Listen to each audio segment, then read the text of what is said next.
आया हूँ मैं दर पे तेरे, देख शंकरा, थोड़ी सी जगह शरण में दे दे शंकरा।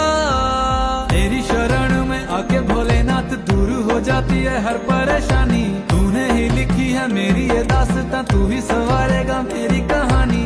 यूं ना मुझको दूर कर, अब तो मुझको खुद में समा। भक्त वत्सलाय नमः, शीत कंठाय नमः, कृपा मुझ पे रखना, मेरी गलतियों को करके क्षमा। भक्त वत्सलाय नमः, शीत कंठाय नमः, कृपा मुझ पे रखना।